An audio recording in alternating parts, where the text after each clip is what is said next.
Hey, welcome back to the Real Estate Excellence Podcast, where top performers in real estate share their stories, strategies, and systems to fuel their success. Today's guest brings a rare mix of heart, hustle, and high level organization to one of the most critical and often overlooked roles in the real estate transaction, the transaction coordinator. After starting out as a registered dietitian and traveling the world on a year-long mission trip, she pivoted into real estate, quickly discovering that her skills were perfectly aligned with the coordination side of the business. Since then, she's founded Consider It Closed, a high-performing TC company that supports agents and brokerages across Florida with service rooted in integrity, professionalism, and customer care. She's also an author, speaker, and mentor who's passionate about helping others grow in both business and life. She's on a mission to elevate the entire TC, transaction coordinator industry. Let's dive into the mindset, systems, and leadership behind the success with Jamie Hallman. Welcome to the show. Thanks for having me. Thanks for coming. As we were talking a little bit pre-show, and I think a lot of my regular listeners know that I really make it a point with every agent that I have on, because I believe many, if not all, 9 out of 10 of them do reach a level in their business where they do need to bring on that next person. And maybe whether that's a transaction coordinator or the assistant before the transaction coordinator, everyone has their own theories. But ultimately, the transaction coordinator does come in somewhere along the line if they truly want to grow their business. Yes, 100%. That's what we've kind of noticed as well is, again, everybody has different goals, right? They have different levels they want their business to be at, how they want it to grow. But I think for most people, you're going to hit your own personal limit pretty early on. And so being able to offload and delegate that, whether, like you said, whether it's an assistant and a TC, or there's 1,000 ways. Marketing, I mean, there's 1,000 different roles Right. you can come alongside you, but I think you're only going to get so far as you're willing to delegate and grow in this business. Do you often get that question to someone who learns what you do, or where you might be out networking or something, and an agent come to you, and they probably, I can only imagine that's a question of when do I need a transaction coordinator? Yes.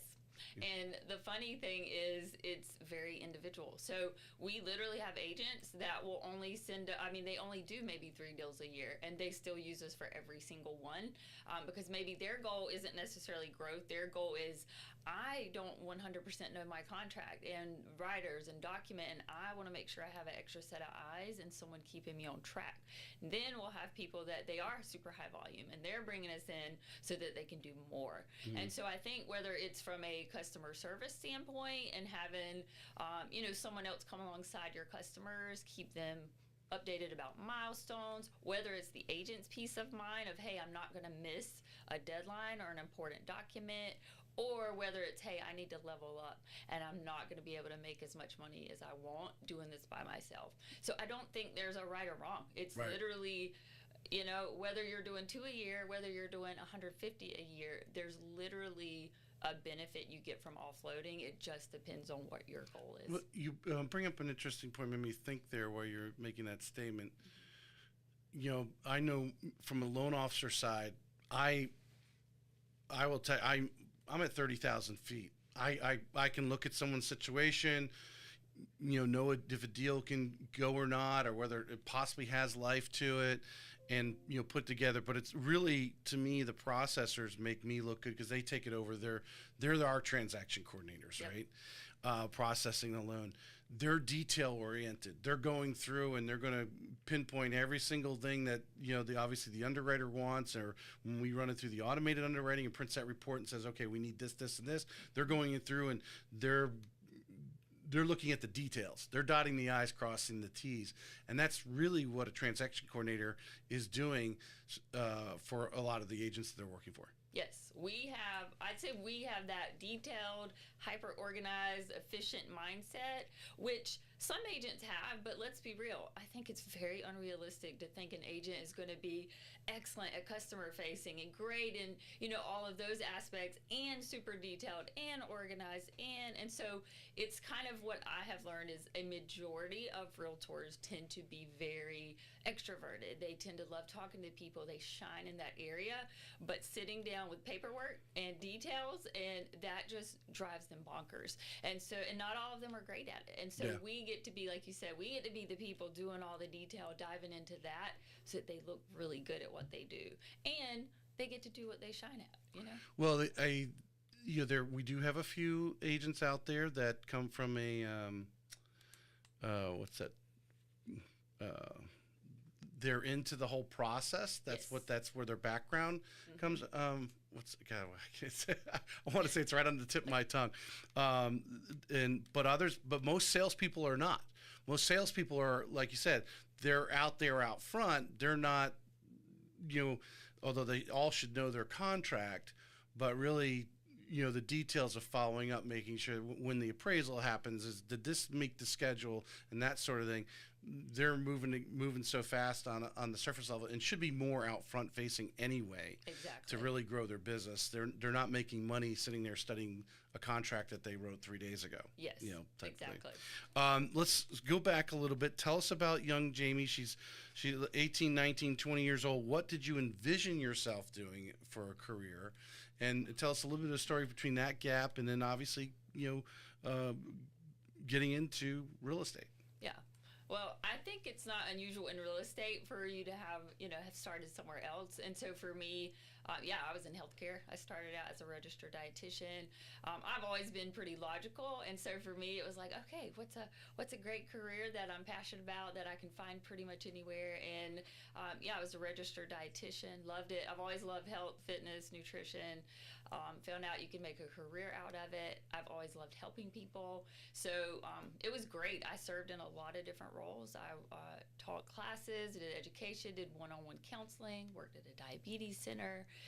And while I loved it, I also found that I am so solutions oriented. I'm the person that loves to see people grow and make change. And so for me, even though I loved being the one to sit down and give people solutions, I couldn't make them change. And so I couldn't make them take my advice and do anything with it.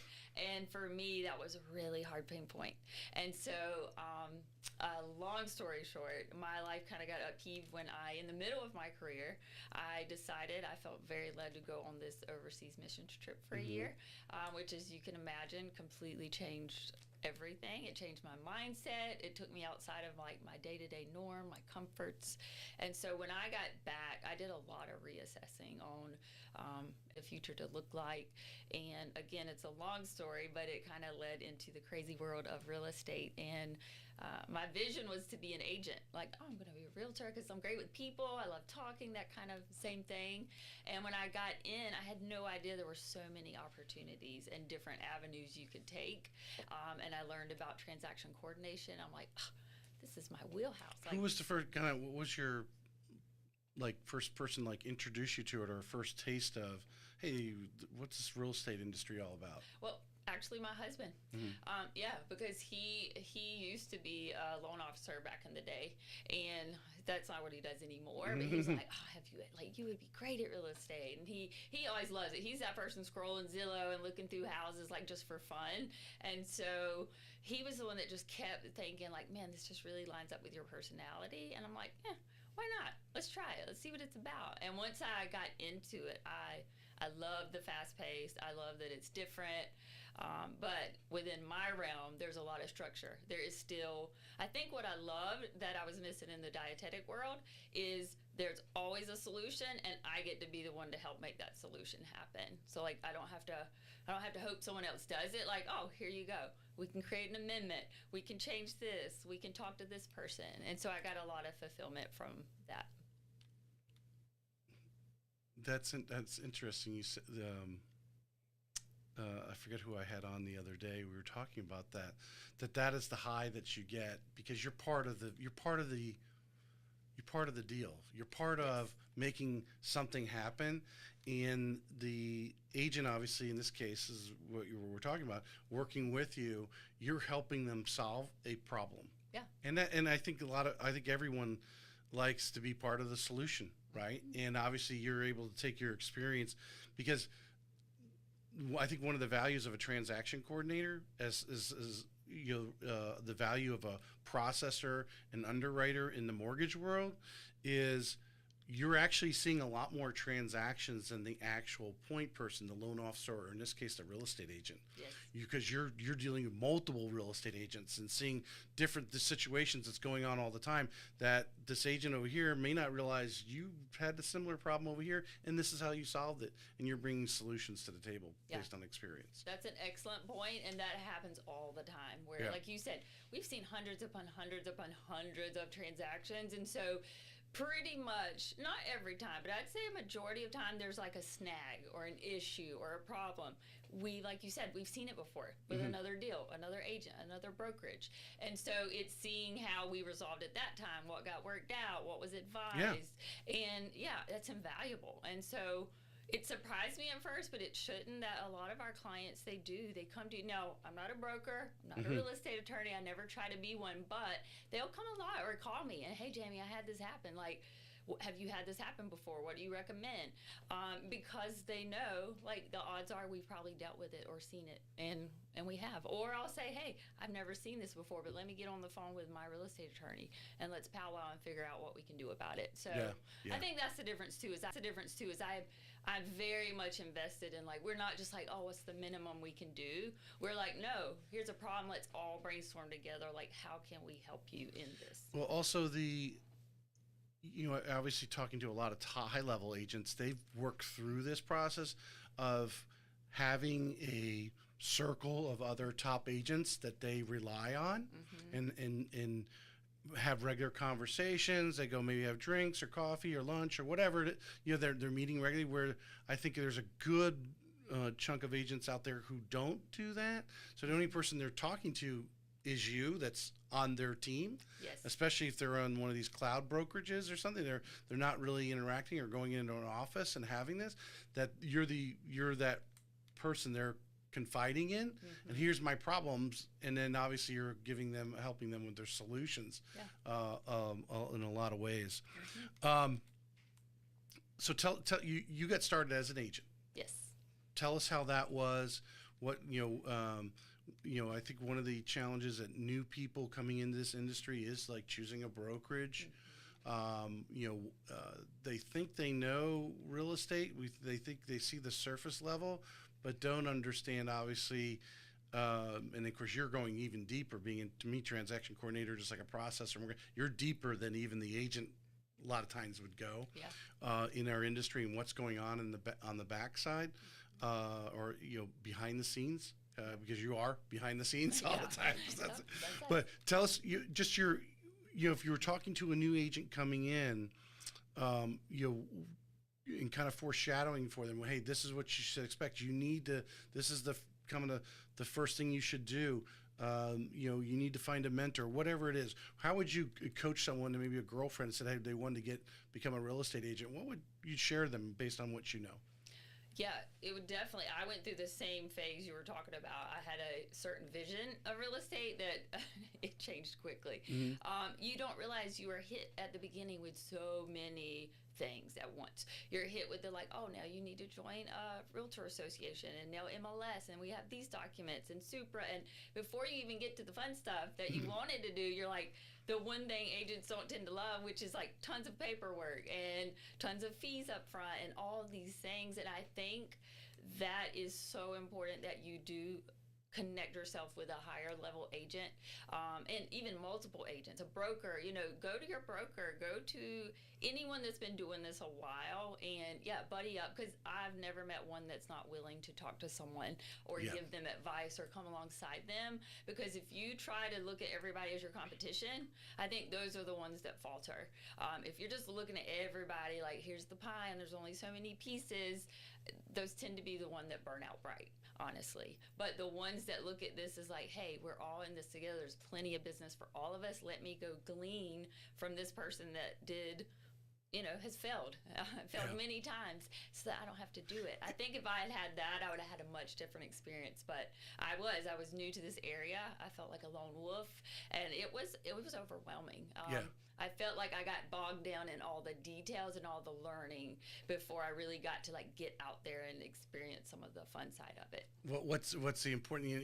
If you think about it, I don't know. Everyone says there's 12,000 agents registered with NEFAR or whatever. Yeah. If all 12,000 of them were actually actively, working their business, there would be a fight over business. Yeah. But not everyone, I'm going to say, gets it, understands it. Is as a new person coming in, what is the first thing I should do? How do I work my circle of influence? How am I going to get that first deal?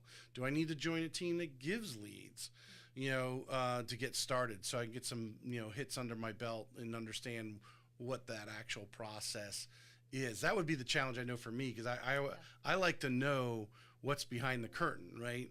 I'll jump in, but someone's got to tell me, hey, when I start talking to that customer, when I start talking to somebody, I need to know where I'm leading them to and what's going to happen next. I don't want to lead them into an abyss that I don't know where or what's going to happen next, because it makes you look foolish. And that's what the importance of teaming up with someone, a mentor or someone that's experienced, in your office. And it doesn't even have to be in your office. It could be an agent from a totally different brokerage. Absolutely. But I'm sure just as you give out advice on agents based on your experience, and we were talking a little bit before the show, working with newer agents that obviously don't have your experience, because you have many transactions on your belt as a transaction coordinator, seen so many deals, that when you give them advice but they don't take it and then they fail, you only allow that to happen a couple times. And if you're going to go and try to find a top agent that will mentor you, if they give you advice, they got to see the effort that you're putting in on taking their advice. If they sit there and spill all this advice over lunch to you and then you don't do anything, don't expect to get any more advice from them. Yes. Yeah. I definitely agree. I think there's a mindset, and you see it all the time, between those that are successful and those that are consistent in this business and those that aren't. There is a mindset difference. And so, we can always tell when we're working with newer agents and we're saying, hey, did you realize this, XYZ, or you might want to do this, or we might need an amendment here. You can tell the difference between an agent that's like, oh, I had no idea, explain that to me, let me know. Someone that wants to know versus like, oh, no, we don't need to do that. Let's just, basically it's, do you want to do the bare minimum? Are you just trying to go get to that paycheck? Or do you want to excel in this field? Like, do you want to be the best advocate you can for your customers? And for us, for our company, I've actually learned, like, not everyone's a great fit for us. And that first mentality, we're not going to work with you very long, because there's not that, our name is also tied to their business. And so we want to make sure that this is a collaborative effort. And so as long as you're willing to learn, you're willing to do the right thing, you want to grow, you want to do the best for your customers, you're going to do great in this business. Tell us a little bit about how I'm going to use the word intake a new agent. Maybe they were referred to you, but we know everyone does their business a little bit differently. Yep. How they envision the transaction coordinator fitting into their business. And then obviously I'm sure you have your mindset. I'm sure you have some flexibility, because you have to be flexible. I imagine every agent that you personally work with is doing their business a little bit differently, and you probably do a little bit different for every one of those people if you wrote down the thing. How do you intake someone? What are some of the questions? What's the conversation like that you have with an agent when you're intaking them, so you can get to know them, so that you can fit into their business as if you were, they were paying you on a salary as a full-time employee? Yeah. That's actually an excellent question that I think a lot of agents don't think about when they're hiring a transaction coordinator. Is I will get a lot of people that call me last minute, like, I've never talked to them before. They're like, I have a contract, can you manage it right now? And I'm like, no, I'm sorry. We actually have an onboarding process, and there's a reason for that, because it involves them and me as the owner. I actually have a video call, or in person if they want, but we literally sit down for like 45, 50 minutes and we hash out everything. We go through. Well, you just turn around and say, do you have an hour? Because that's what we're going to do. Yeah. And I have before, I'm like, listen, hey, I have time this afternoon. And someone like, oh, no, I can't do it. And you'll never hear from them again. And it's totally fine, because for me, I learned it's kind of a filtering out process on my end as well. Because if you don't have 45 minutes to talk about and get your processes in order so that we have a smooth transaction, it already tells me how you're probably going to run your business. And so I think that's a really great thing I added was not having that poverty mentality of like, oh, I gotta appease I everyone. gotta take that deal. Right I gotta take, now. yeah. So no, it's because I have conversation and also having them start with me and us building that relationship. Because I'm the one building the systems and kind of running the team, and so I do get to hear, hey, are your preferences different over here? Do you run this a little? And we just get to hash it out at the beginning so that I can, like you said, kind of customize their plans and there's no huge surprises during that first transaction or two. Well, it kind of made me immediately think, because we didn't talk about it yet, your book, The Expectations Gap. Is it was the book written with a little bit of this pre-conversation you're having, setting the proper expectations, such that you've learned over time how to obviously fine-tune that, get really deep with the expectations. I imagine at first, the expectation gap was pretty wide.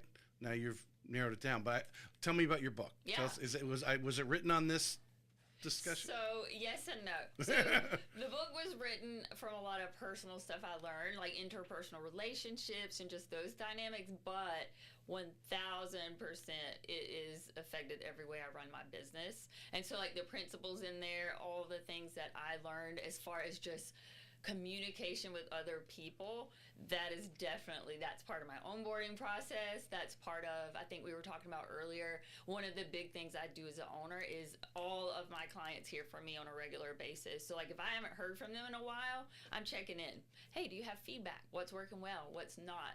Because I have found so many people, and there's different reasons why, people are very uncomfortable bringing up, I don't know, feedback to other people. I guess their fear of like their reaction or what they'll say. So when you provide a safe environment of like, hey, not only am I asking for it, like I welcome it, I listen to it.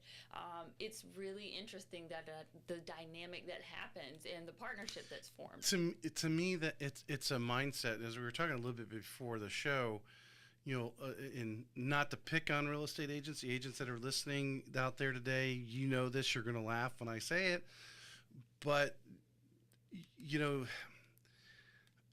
they can be very flighty.